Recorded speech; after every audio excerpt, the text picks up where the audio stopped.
Welcome to Movie Mayhem here at Superior Works Cinema, where we watch all the movies. Today we have Five Deadly Venoms along with Kung Fu Ben. This is the classic film by Chang Cheh, featuring the Venom mob, who went on and prior to this did a bazillion movies.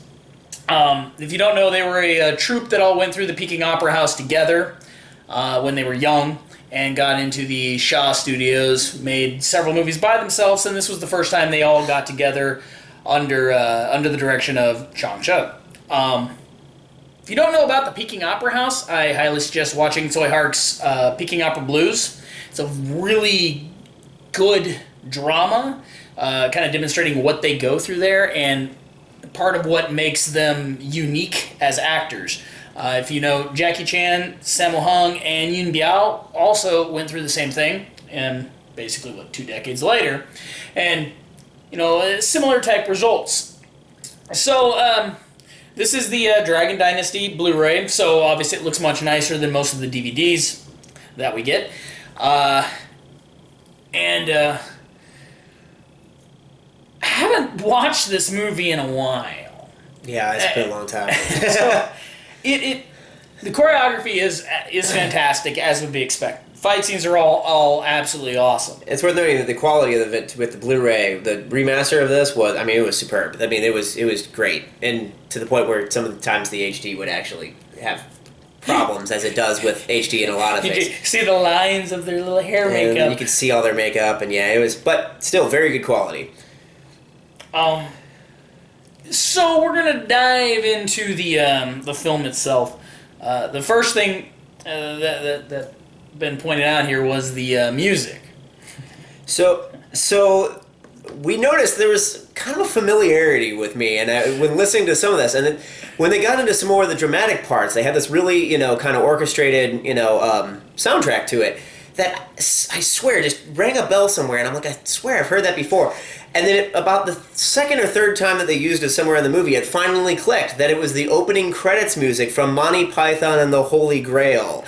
So that whole bit when they're doing the Swedish subtitles with the, my sister was once bitten by a moose and moose bites can be pretty nasty, that song was used at several key points during this movie. It's worth noting that. And I don't know, it makes me really curious. So I have a feeling this might not be the original music that aired with this film when it came out in Chinese cinemas. That'd be possible.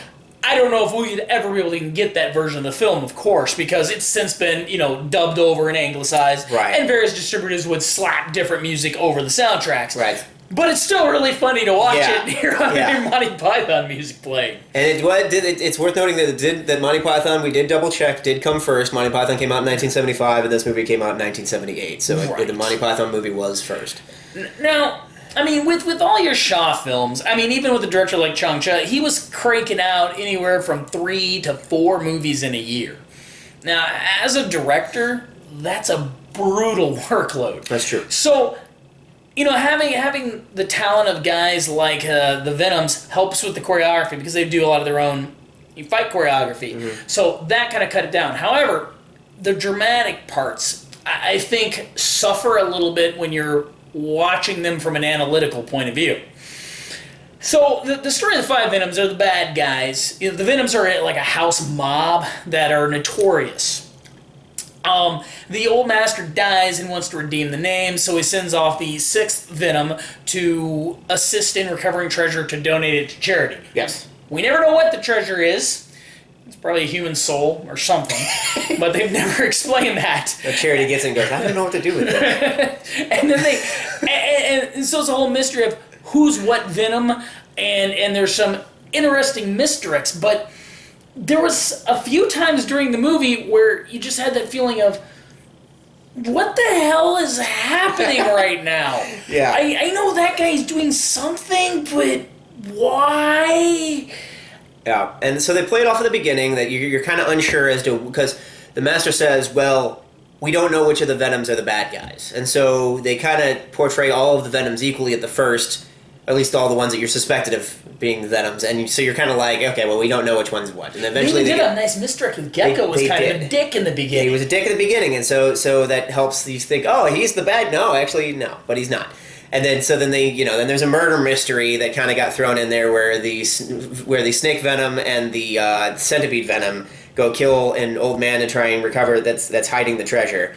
And so then there's this whole murder mystery, and then they try and bring in a witness who they torture. Yes. Yeah. So yes. The guy volunteers to give it. No. Yeah. So he comes forward. It's worth noting. You come forward and saying, I know who the killer is, and so then they torture him to get the information out. So, and then bribe him again, and then so they torture him, and then bribe him. They're torturing him, saying, "Tell us what you know." He's like, "I'll tell you." Tell us what you know. Yeah, I'll tell you. Yeah, for a man that was stepping forward with information. So I'm not quite sure what was going on there. I'm sure that must be how ancient Chinese police work was. Yeah, and then they go and they went to sell and say, "Hey, you." When they want him to change his mind. Yeah, that's right. That's when they, yes. First he kicks his ass, because he won't, they want him to finger the other guy. And he refuses. So then they kick his ass, and he's like, okay, I'll say him. And he's like, good. And then gives him money. Yeah.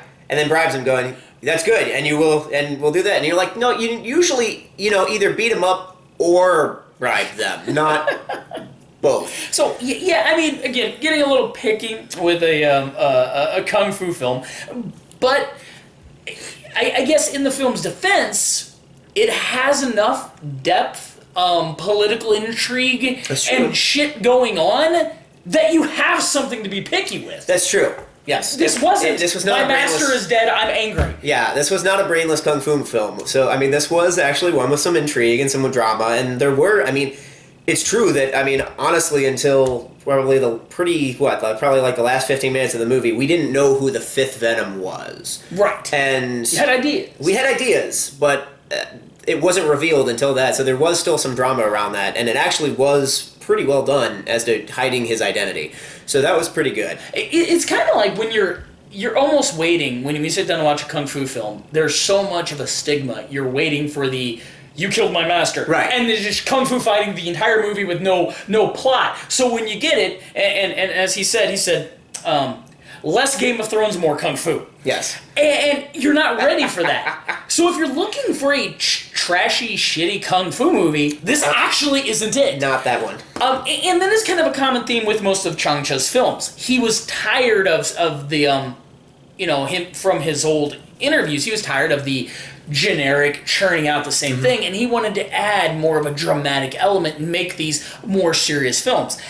I think honestly he succeeds. When you remember watching these, especially from a long time ago, you remember them differently. Yeah. You remember. I remember the fights. I remember the crazy mask. I remember the training, walking on the wall, anti-gravity gecko bullshit. Yeah, I remember that. I remember those things. But you don't remember any of the other stuff. Now, perhaps the dub might have taken away some of that to the point where it became nonsensical. Yeah. Because this was not filled with goofy jokes. Mm-hmm. There were no goofy characters. No. And it was fairly serious. So I imagine, watching a film, comparing it to a similar film from the 70s, it was paced well as well. Yeah. It wasn't slow. Nowadays everything is slow compared to that, but backwards, but everything back then was slow. Yeah, it was pretty good. It was a fairly serious movie. There was not a comic relief character in there. It was paced quite well. There was always something going on. The fights were pretty well paced. It was and were well choreographed. It was a pretty good movie. Yeah, I could have done a couple more fights at the It could have done some more fights. But I'm wondering, I'm curious what the shoot time is on these, because I can't imagine they have very long to shoot a whole movie. Because while he's doing one movie, Shaw Studios was cranking out a dozen or so a year. Right. So, and they're using them for those. If you don't know, the Shaw Brothers actually make a lot of romance movies, straight up comedies, full-on operas. They did that as well. Now, a lot of those we don't see because they didn't get exported. Nobody wanted to dub that stuff because it's made strictly for a Chinese audience. Right. And if you've watched them, which I've seen a couple, they're very strange for a Western audience. Like, they're gonna fight? And they don't. They just talk a lot. And I'm like, okay, whatever, I don't care. And they come off more like soap operas. I don't know. So there is the pseudo-sequel, or mistakenly referred to as the sequel, The Return of the Five Deadly Venoms. which isn't at all. It's the Crippled Avengers. Right. It just happens to be all the same dudes with the same director. Right. but for some reason they titled it that, and it was never a sequel. So we are going to watch that one next. Yes. I remember liking that movie more, but again, from my memory, I remember that movie being better than this one. It's a little bit cheesier, of course, but it's right. I still liked that one better. Yeah, so I'm curious. We'll see. We'll have to freshly compare. watching it, how it'll be. I haven't seen that movie in a long time, so. Right, so this was a lot of fun to watch. It was entertaining. Again, it felt a little bit slow, but then when I realized, oh wait, we actually do have a story. We have something to pick apart. Yeah, exactly. So I mean, it's definitely worth watching if you can manage to get a hold of it. I'd highly recommend it. That was a good movie. Yeah, I think this is one of the easiest ones to get a hold of in Chang Cheh's collection. That is my largest director collection because this dude cranked out movies. So there you have it. That was the 5 Deadly Venoms. Let us know any other ones you want us to check out, and we'll see you here next time at Movie Mayhem.